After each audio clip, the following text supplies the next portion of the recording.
there, it's Tammy with It's All About the Dogs. Noelle with Positive Directions Canine Academy. Well, and we were talking about senior dogs in another video that we, and keeping their brains occupied, but also how to keep your home safe for senior dogs. Now, I have a very senior dog. You do have a very senior dog. I've got a couple that are getting up into their golden years. I've got one that's almost 11 and then another one that'll be 8 here pretty soon. So that's hard to believe. I know. It just happens so fast. It does. Well, Titus is 17. Yeah. Lucy's 12 and Levi's 10. Yep. So I got three seniors and then the puppy here. Yep.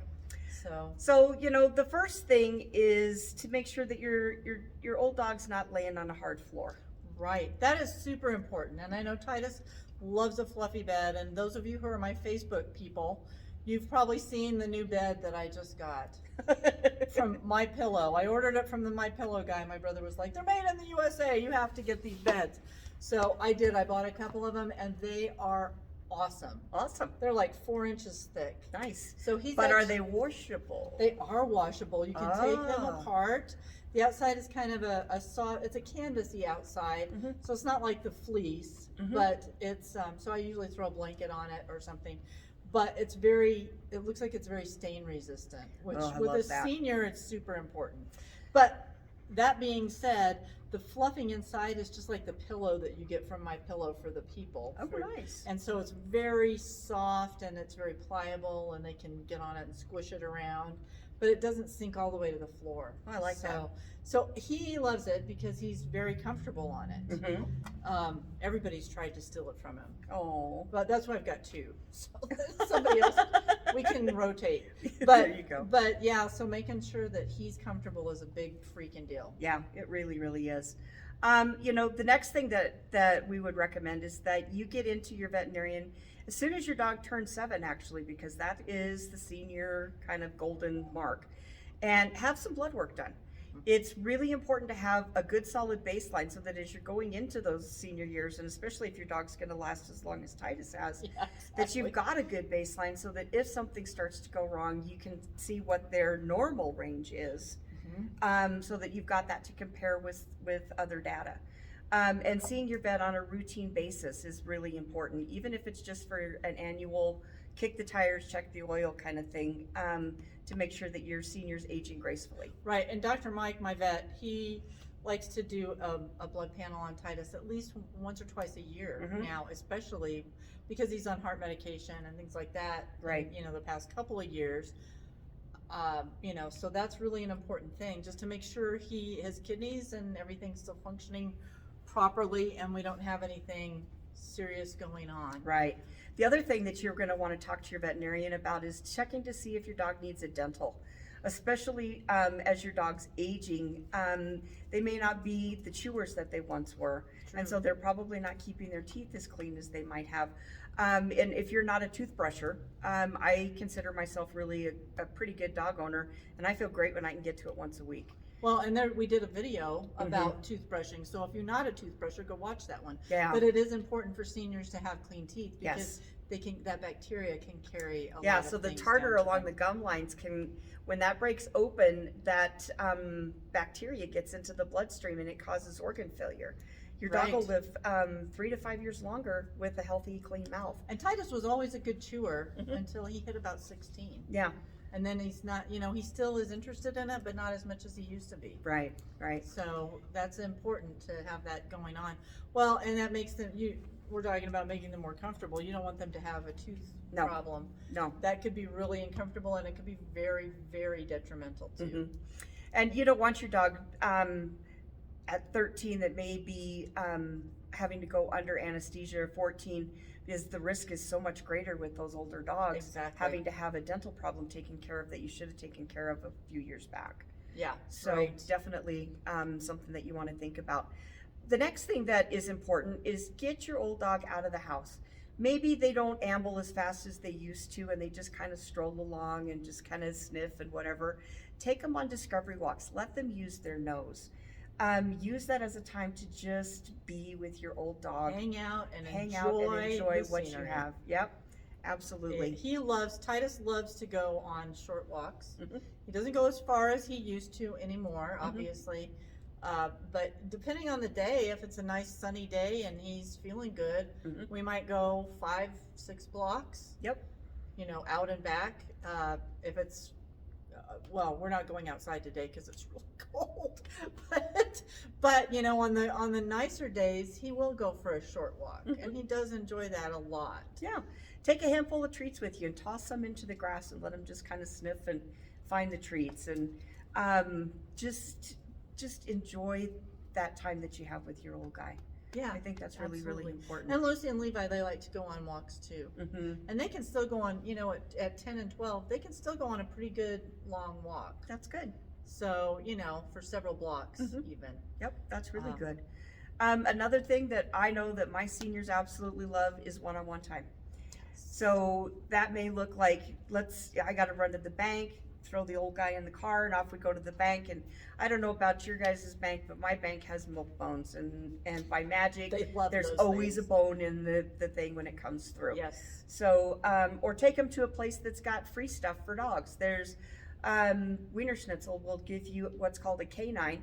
It's the old wrinkly things that have been sitting on that little turnstile for hours on end. Hours on end. Yeah. Yep. Or, you know, if they don't have any old wrinkly hot dogs, then they'll give you a brand new one. So sometimes I go take him for an ice cream. You know, we have our local Graff's Dairy, and it's a little pricier than your like Burger King or whatever, but they have really good ice cream, and I share it with them. Yep. We get a bowl of strawberry, which is his favorite, and he'll get to eat some strawberry ice cream. I might get a spoonful, but you know, or peach or whatever. He loves to go for a ride and get some ice cream. Well, and something else that we were talking about, the vet, if you have a senior dog like Titus is so senior, acupuncture. I take him to see Dr. Katie Jones, and so I'm plugging Katie. She probably won't even watch this, but she does acupuncture and physical therapy primarily for older dogs to keep them more mobile and to help with pain management. Yep. Yeah, I think that's great. And the chiropractic care, I think, is another one that's really important. Getting your older dog adjusted so that everything's flowing down that spinal column like it's supposed to. Just make sure they don't have spondylosis before you do that. Well, a good doggy chiropractor will make sure. Yeah, right. So make sure you've problems. got that before you go down that road. Right. Another thing that you may need to do is you might have to adjust their food a little bit. So where they were eating mostly kibble, maybe they have to have a little wet food, or maybe you need to soak the food for a little bit, especially if they've got missing teeth or a sore mouth or that kind of thing. So well, and hydration. And switching to a senior diet. Well, hydration too. Titus has had, and Lucy as well, a little bit of hydration issues in their older years, and so you want to make sure that you keep them hydrated. Yep. So if their gums are not pinking up as quickly as they should, you might want to put more water in. He gets his kibble, and he gets a bowl full of warm water on top of it. Perfect. Because that just reinforces him. I know he's getting some fluids. Yes. Good fluids. And it's really important. It aids in digestion by putting food or water over your dog's food. Putting warm water over your dog's food actually makes it smell more appetizing. So one of the things that kind of goes when you're an older is your sense of smell. Yeah. And dogs, and especially cats, won't eat something that doesn't smell good. And so by putting warm water over the top of it, you're just enticing them to eat and aiding in digestion and keeping them hydrated. Yep. Well, and let's talk about some of the things. I just had some floors put in. I just had some vinyl plank flooring, and even though it's got a little texture to it, it's still kind of slick. So we have a lot of throw rugs everywhere. So if you've got slick floors, you might want to put some rugs down. Yeah, some rugs, or they have these cute little booties that have little they're kind of grippy things that are on them, and they go all the way around so that if the sock kind of moves, there's a grip there. We have some of those too. How long did it take him to get used to it? He got used to it immediately. Well, you know, Titus. Yeah. He's he easy. Goes with he's the flow. easy, and I could dress him up in drag and he'd be fine. I mean, he's like, whatever, as long as there's food involved, I don't even care what you do. Right. So he didn't have an issue with the grippy socks. Good. That's Yeah. really good. Yeah. If your dog has an issue with it, I recommend that you start with 1 foot, and then another foot, and then another foot, and then another foot, and just gradually help them to get used to it. The ones that I bought have a Velcro strap that keeps them on. You want to make sure that's not too tight.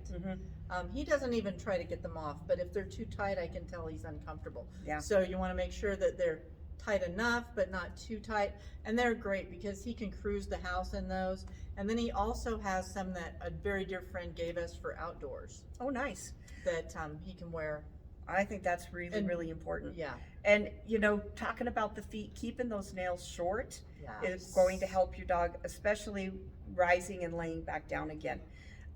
With arthritis, things are a little, if they're slippery or slick, they have a really hard time and they struggle getting up and down. And if there's long nails there, they're going to interfere with the gripping process. And long fur in between their pads will make their paws a lot slicker. Yes. So make sure if you're seeing your dog, you want to check their paws as well, their paw pads, and make sure you just trim that fur up out of there a little bit. And most groomers will do like a real quick foot touch up. They'll shave the pads of the feet, and they'll do your dog's nails and grind them down so that they can be comfortable. And $10-15 to have that done once a month is really not that big of a deal. Not bad. Turn it into a fun outing for your old guy. Yeah, yeah. Something else that we have at our house is steps to get on the bed. Beautiful. And you want to make sure that when you do get steps for your dog, that they're appropriate for the size of your dog. There's a lot of them out there, like if you have a little tiny dog, you can get them at Walgreens or Walmart, and they're plastic, and they're just, they can help them get on the bed. He weighs a lot more than a little dog because he's an English setter. So Well, and the steps are this close and they're together. too close together. So I bought one on Amazon that's made out of wood. It's got a little carpeting on it, and the carpeting got to be a little too slick. So I went over to Harbor Freight and got some of the grips that you would put on the running boards for your truck, and they are sticky, and I just plop that on top of them so that he has something to hang on to when he starts to go up those. But they're great. They have a load bearing weight of up to 120 pounds. Oh, that's good. So they're not the cheap, they were like $60-70. So they're not cheap, but they've lasted. I bought those for him like 3 or 4 years ago. And That's awesome. so those are great. And they also turn into a ramp, which he doesn't like, but in case you need to have a ramp for any other reason. And they fold up, so they're made out of wood. So I've got, that kind of thing going on too. Awesome. Hold on just a second. Sorry about that. Okay. So steps to help them, and it might be to get on the couch, Right. to get on the bed, to get into the car. If your car sits higher up off the ground, that they have trouble getting in and out. Yep. And if you can't find steps, if maybe you've got a great big dog and then the steps would be like Ginormous. this, get a ramp. Get a ramp. Yep. Ramps are also really good. And I've seen ramps that are covered with that grippy stuff, and I've also seen them that are carpeted, like indoor-outdoor carpeting. So yeah, definitely want to do something to help them, so that, especially jumping down onto things, I think that's probably more important than going up. That's hard because he has never gotten over wanting to jump off stuff. Yeah. So well, here's something that I did just for the comfort of Titus. I took the frame off my bed. So my bed sits on the floor. Oh. And he still has the stairs to get up, but it's not quite as far of a drop if he decides he wants to shove off the end. So do whatever it takes to make your senior dog comfortable, right? Right. And then what about baby gates to keep them out of areas that might be unsafe? Oh, I think baby gates are, got them all over the house. I can't imagine owning a dog without having baby gates and crates. But baby gates are a phenomenal way of keeping your dog away from maybe stairs that are steep, going up and down stairs to get to another level of the house. Especially if you've got an ancient, you definitely want to be there to help them up and down going through that process, and not trying to do it on their own. Fortunately, I don't have any stairs in my house, but I do have a step that goes out to the back. So I've got I set up some, actually they're just garden bricks that you buy at, the whatever, Walmart or Home Depot or something, and they're staggered so that he can go out the doggy door without having a ginormous step. That's nice. Off onto the patio. So that's something you want to think about too. Yep, absolutely. So I think we come up with all kinds of really great ideas. We could talk all day long All about day long. about stuff to do for your senior dog. Yep, But making their life more comfortable and enjoyable for as long as possible. absolutely. So like us, subscribe, share with your friends, tune in. Thank you guys for watching. We appreciate you. Have a great day.